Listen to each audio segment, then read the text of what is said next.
ನಮಸ್ಕಾರ ಸ್ನೇಹಿತರೆ, ಇವತ್ತು ನಾವು NCP ಮುಖ್ಯಸ್ಥ ಮತ್ತು ಮಹಾರಾಷ್ಟ್ರದ ಉಪಮುಖ್ಯಮಂತ್ರಿ ಆಗಿದ್ದಂಥ ಅಜಿತ್ ಪವಾರ್ ಅವರನ್ನು ನಾವು ಕಳೆದುಕೊಂಡಿದ್ದೇವೆ. ಭೀಕರ ವಿಮಾನ ದುರಂತದಲ್ಲಿ ಅಜಿತ್ ಪವಾರ್ ಮತ್ತು ಪೈಲಟ್ಗಳು ಮತ್ತು ಅವರ ಸಿಬ್ಬಂದಿ ಪ್ರಾಣವನ್ನು ಬಿಟ್ಟಿದ್ದಾರೆ. ಒಟ್ಟು 6 ಜನ ಮೃತಪಟ್ಟಿದ್ದಾರೆ. ಹಾಗಿದ್ರೆ ಅಲ್ಲಿ ಆಗಿದ್ದೇನು, ಆ ದುರಂತಕ್ಕೆ ಕಾರಣವೇನು, ಟೇಕ್ ಆಫ್ ಆದಾಗ ಹಾಗೆ ಈ ಒಂದು ಕ್ರ್ಯಾಶ್ ಆದಾಗ ಅದರ ನಡುವೆ ಆಗ ಒಂದು 35 ನಿಮಿಷ ಅಲ್ಲಿ ನಡೆದಿದ್ದೇನೋ, ಇದರ ಬಗ್ಗೆ ಕಂಪ್ಲೀಟ್ ಆದ ಮಾಹಿತಿಯನ್ನು ನಿಮಗೆ ನೀಡ್ತಾ ಹೋಗ್ತೀನಿ. ನಾನು ನಿಮ್ಮ ಶಿವರಾಜ್ ಬಾಣಂಕಿ. ನೀವು ಸುದ್ದಿ ಅನ್ನದ ಸಬ್ಸ್ಕ್ರೈಬರ್ ಆಗೋದನ್ನು ಮರಿಬೇಡಿ. ಮಹಾರಾಷ್ಟ್ರದ ಒಬ್ಬ ಪವರ್ಫುಲ್ ನಾಯಕರಾಗಿದ್ದಂಥ ಅಜಿತ್ ಪವಾರನ್ನು ನಾವು ಇವತ್ತು ಕಳೆದುಕೊಂಡಿದ್ದೇವೆ.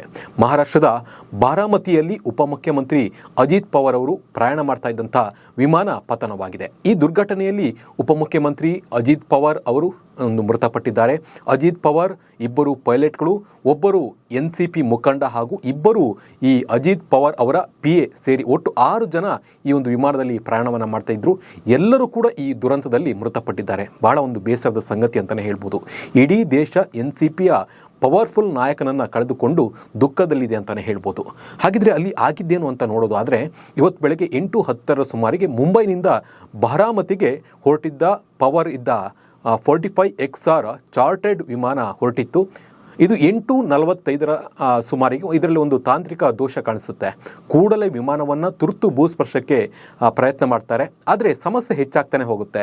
ಏನು ಮಾಡಿದ್ರು ಇವರ ಪೈಲಟ್ಗಳ ಕಂಟ್ರೋಲಿಗೆ ವಿಮಾನ ಬರಲ್ಲ. ನಂತರ ವಿಮಾನ ರನ್ವೇ ಮೇಲೆ ಅಪ್ಪಳಿಸಿ ತಕ್ಷಣ ಬೆಂಕಿ ಹತ್ಕೊಳ್ಳುತ್ತೆ. ತಕ್ಷಣ ಅಲ್ಲಿದ್ದರೆ ಎಲ್ಲರೂ ಸ್ಥಳೀಯರೆಲ್ಲ ಬಂದು ವಿಮಾನದ ಹತ್ರ ಬಂದು ಯಾರ್ಯಾರಿದ್ದಾರೆ ಅವ್ರನ್ನೆಲ್ಲ ಅಜಿತ್ ಪವಾರ್ನ ಸೇರಿ ಎಲ್ಲರನ್ನೂ ಕೂಡ ಆಸ್ಪತ್ರೆಗೆ ಸೇರಿಸ್ತಾರೆ. ಬಟ್ ಆಸ್ಪತ್ರೆಯಲ್ಲಿ ಇವರೆಲ್ಲ 6 ಜನರು ಕೂಡ ಪ್ರಾಣವನ್ನು ಕಳ್ತಾರೆ. ಈ ವೇಳೆ ವಿಮಾನದಲ್ಲಿ ಒಟ್ಟು 6 ಜನ ಈ ಒಂದು ದುರಂತದಲ್ಲಿ ಮೃತಪಡ್ತಾರೆ. ಅಪಘಾತಕ್ಕೆ ನಿಖರ ಕಾರಣವನ್ನು ತಿಳಿಸಲು ಅಧಿಕಾರಿಗಳು ತನಿಖೆಯನ್ನು ಕೂಡ ನಡೆಸ್ತಾ ಇದ್ದಾರೆ. ಇನ್ನು ಸುರಕ್ಷತಾ ಕ್ರಮವಾಗಿ ಬಾರಾಮತಿ ವಿಮಾನ ನಿಲ್ದಾಣದ ಕಾರ್ಯಾಚರಣೆಯನ್ನು ಕೂಡ ತಾತ್ಕಾಲಿಕವಾಗಿ ಸ್ಥಗಿತಗೊಳಿಸಲಾಗಿದೆ. ಅಲ್ಲಿಂದ ಬೇರೆ ಕಡೆ ಹೋಗಬೇಕಾಗಿದ್ದ ವಿಮಾನವು ಕೂಡ ಈಗ ನಿಂತಿದ್ದಾವೆ, ಸ್ಟ್ರಕ್ ಆಗಿದ್ದಾವೆ. ಪ್ರಯಾಣಿಕರು ಕೂಡ ಬೇರೆ ಪ್ರಯಾಣಿಕರು ಕೂಡ ಇದರಿಂದ ಪರದಾಡ್ತಿದ್ದಾರೆ ಅಂತಲೇ ಹೇಳ್ಬೋದು. ಇನ್ನು ಅಪಘಾತದ ಮಾಹಿತಿ ಲಭ್ಯವಾದ ತಕ್ಷಣ ಪ್ರಧಾನಿ ನರೇಂದ್ರ ಮೋದಿ ಮತ್ತು ಕೇಂದ್ರ ಗೃಹ ಸಚಿವ ಅಮಿತ್ ಶಾ ಅವರು ಮಹಾರಾಷ್ಟ್ರದ ಮುಖ್ಯಮಂತ್ರಿ ದೇವೇಂದ್ರ ಫಡ್ನವೀಸ್ ಅವರಿಗೆ ದೂರವಾಣಿ ಮೂಲಕ ಕರೆ ಮಾಡಿ ಘಟನೆಯ ವಿವರವನ್ನು ವಿಚಾರಿಸಿದ್ದಾರೆ. ಈ ಬಗ್ಗೆ ಸಂಪೂರ್ಣವಾದ ಮಾಹಿತಿಯನ್ನು ಪಡೆದಿದ್ದಾರೆ. ವರದಿಗಳ ಪ್ರಕಾರ ಇಂದು ಅಜಿತ್ ಪವಾರ್ 4 ಕಡೆ ಎಂದು ಬಾರಾಮತಿಯಲ್ಲಿ ಸಾರ್ವಜನಿಕ ಸಭೆಯಲ್ಲಿ ಭಾಗವಹಿಸಬೇಕಾಗಿತ್ತು. ಆದರೆ ಈ ದುರಂತದಲ್ಲಿ ಅವರು ತಮ್ಮ ಪ್ರಾಣವನ್ನೇ ಕಳ್ಕೊಂಡಿದ್ದಾರೆ. ರಾಜಕೀಯ ಜೀವನ ಕೊಟ್ಟ ಕ್ಷೇತ್ರದಲ್ಲೇ ಇವರಿಗೆ ರಾಜಕೀಯ ಜೀವನ ಕೊಟ್ಟಿದ್ದೇ ಬಾರಾಮತಿ ಕ್ಷೇತ್ರ.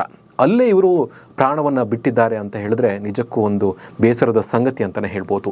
ಇನ್ನು ಅಜಿತ್ ಪವಾರ್ ಅವರು ಮಹಾರಾಷ್ಟ್ರದ ಪ್ರಮುಖ ರಾಜಕಾರಣಿಗಳಲ್ಲಿ ಒಬ್ಬರಾಗಿದ್ದರು. ಇವರು ರಾಷ್ಟ್ರೀಯವಾದಿ ಕಾಂಗ್ರೆಸ್ ಪಾರ್ಟಿ NCPಯ ನಾಯಕರಾಗಿದ್ದರು. ಬಾರಾಮತಿ ಕ್ಷೇತ್ರದಿಂದ ಒಟ್ಟು 6 ಬಾರಿ MLA ಆಗಿದ್ದಾರೆ ಇವರು. ಈಗ ಮಹಾರಾಷ್ಟ್ರದ ಉಪಮುಖ್ಯಮಂತ್ರಿಯಾಗಿ ಸೇವೆಯನ್ನು ಸಲ್ಲಿಸ್ತಾ ಇದ್ರು. ಆದರೆ ಇವರನ್ನ ಮಹಾರಾಷ್ಟ್ರದ ಜನ ಪ್ರೀತಿಯಿಂದ ದಾದಾ ಅಂತ ಹೇಳಿ ಕರಿತಾ ಇದ್ರು. ಅಭಿವೃದ್ಧಿ ಕಾರ್ಯಗಳು, ರೈತರ ಕಲ್ಯಾಣ, ಗ್ರಾಮೀಣ ಅಭಿವೃದ್ಧಿ ಮುಂತಾದವು ಕೆಲಸಗಳನ್ನು ಮಾಡಿ ಜನರ ಮನಸ್ಸನ್ನು ಗೆದ್ದಿದ್ರು. ಒಳ್ಳೆಯ ರಾಜಕಾರಣಿಯಾಗಿದ್ದರು. ಆದರೆ ಇವರ ಅಕಾಲಿಕ ಮರಣ ಕೇವಲ ಮಹಾರಾಷ್ಟ್ರಕ್ಕೆ ಅಲ್ಲ, ಇಡೀ ದೇಶಕ್ಕೆ ತುಂಬಲಾರದ ನಷ್ಟ. ಇವರ ಆತ್ಮಕ್ಕೆ ಶಾಂತಿ ಸಿಗಲಿ ಅಂತ ಹೇಳಿ ಆ ದೇವರಲ್ಲಿ ನಾವು ಕೇಳ್ಕೊಳ್ಳೋಣ. ನಮಸ್ಕಾರ.